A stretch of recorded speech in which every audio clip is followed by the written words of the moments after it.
Well, hello there and welcome to Moementum channel. In this video, I wanted to share with you my strategy to earn on average more than $100 per month in dividend income. I will share the numbers in monthly and quarterly breakdown and conclude the video by sharing the 3 lessons that I've learned being involved in the stock market investing over the past 3 years. Hope you enjoyed this video.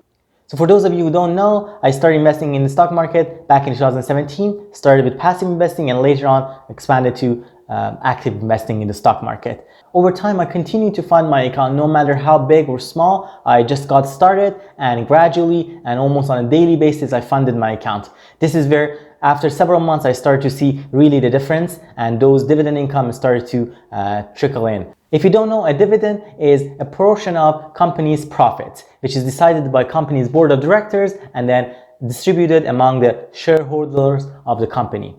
Now, of course, every company pays a dividend and the dividend payment frequency can change over time. All right, so without any further ado, let's get into it and discuss how my dividend income has fluctuated over time and how I'm currently earning more than $100 in dividend income. As you can see here on the screen, I have the breakdown for the most recent months. I started from the January of 2019 and then going on all the way until the month of April 2020.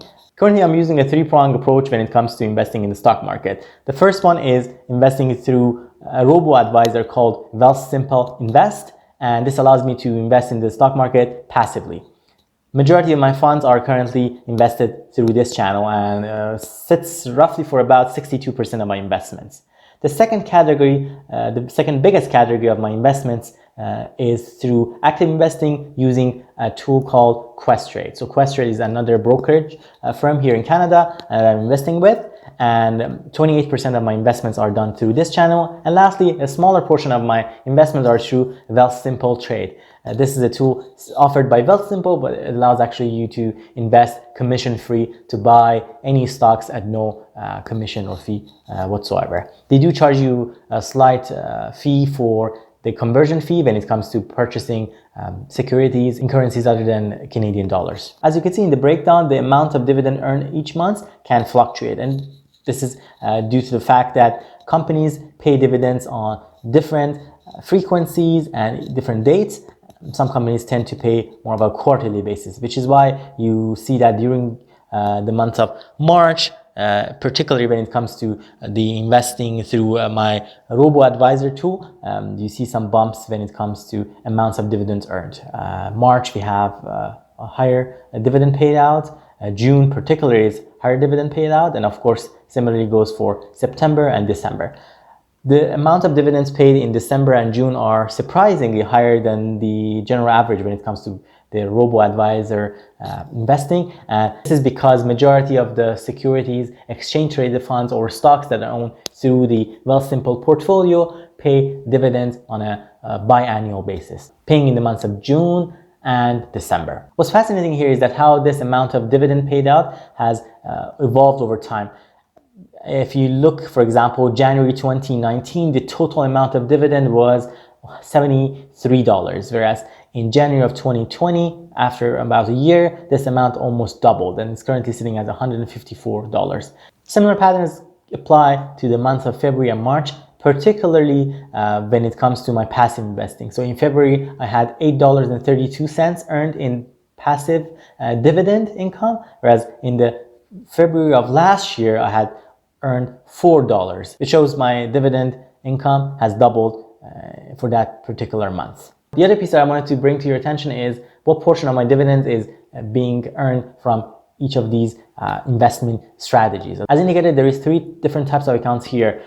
For passive investing through Wealthsimple Invest, it counts for 62% of my investment proportion, and similarly, 60% of my dividend income is actually coming from this group. The category that's slightly different is on the Questrade side. So although currently I have only about 28% of my funds invested with Questrade, 37% of dividends are coming from that category, and really has to do with a number of things such as the type of stocks that I have in that portfolio that may pay a higher dividend, and as a result changing the proportion of dividend income coming from each of these 3 categories. The graph down below is one of my favorites.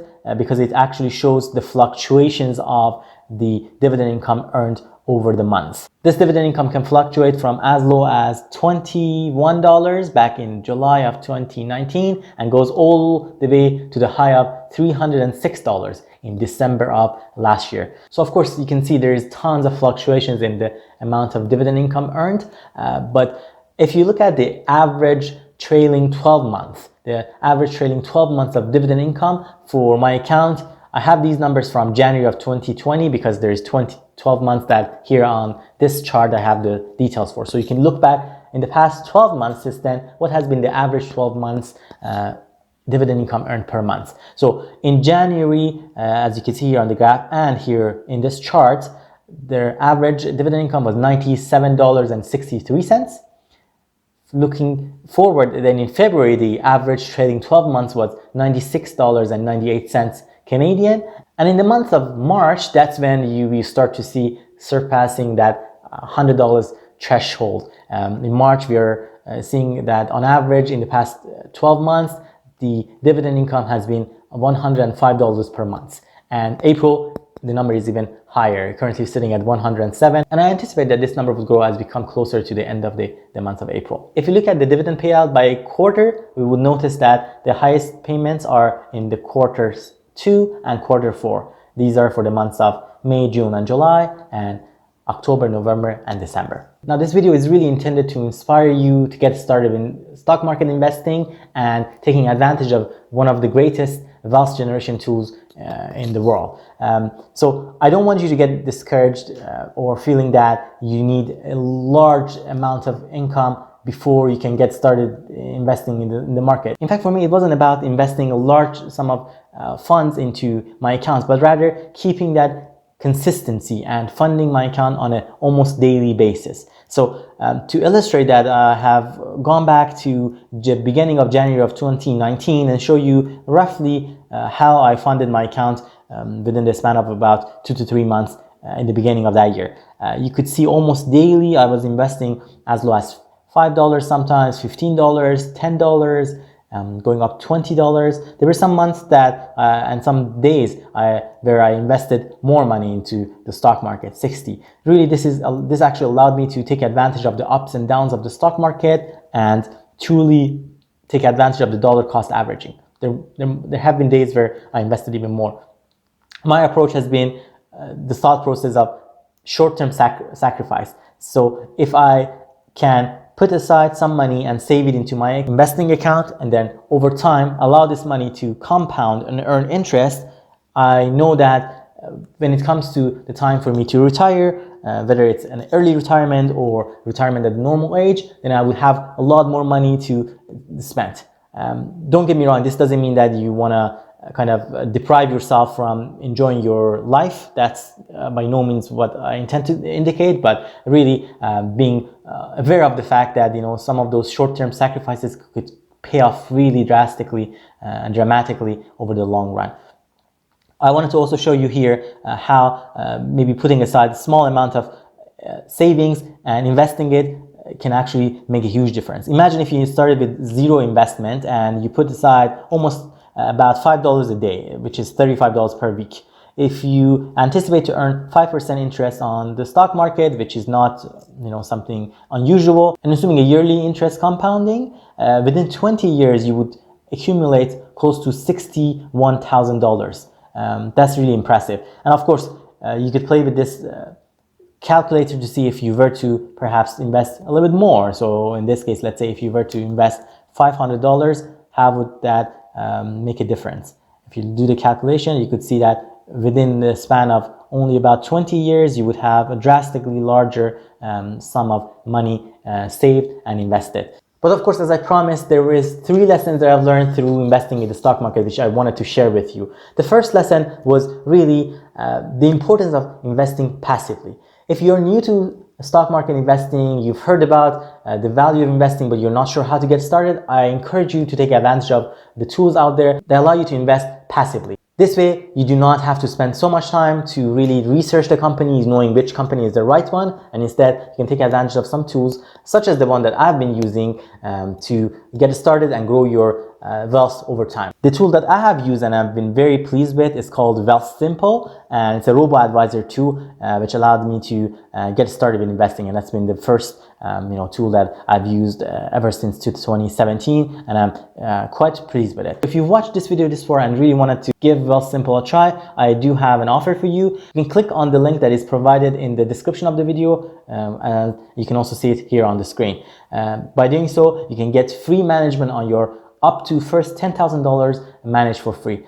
Don't get me wrong, it doesn't mean that you have to start investing this amount. Even if you start with $5 or even $10, that's already a good start, and allows you over time, as you save more money, you can fund your account and grow your wealth that way. This is exactly how I started, and here I am today. Fast forward in 3 years, you can see that I've grown my wealth drastically. Now, the second lesson that I want to share with you is the importance of getting started. Doesn't matter how large or how small, it's more important to get started. A lot of time we tell ourselves we're waiting for the perfect time, but guess what? The perfect time never comes. It's more important for us to get started. As we get started, we're able to see how we're making progress over time. And progress truly is the definition of the success. It's not about really hitting a mark, but rather making progress compared to the day before and the day before. And as days pass by, in the context of the stock market investing, you can expand your wealth and have a larger net worth under your name. The third and last lesson I want to share with you is about educating yourself. You see, I started back in the stock market back in 2017. At the time, I didn't know much about it, but I did really take the time to educate myself, whether through listening to podcasts. Mad Money podcast was one of my favorite ones. Also watching a lot of YouTube video and channels that are among my favorite channels. There's tons of them on the YouTube. This channel, Moementum, is really an attempt for me to share the experience that I've gathered over the years with you around stock market investing. My successes and even my failures, because those lessons learned from our past experiences are truly going to come handy when we are getting started in this journey, or as we exchange our ideas how we can accomplish better things together. We do have a lot of other educational videos in this channel around financing, investing, and personal development. I really hope that you get a chance to check out some of those other videos and subscribe to our channel. I post weekly on Moementum channel and would love to hear from you. Leave us a comment down below and let us know what's your strategy when it comes to investing in the stock market. Would love to hear from you. Until next time.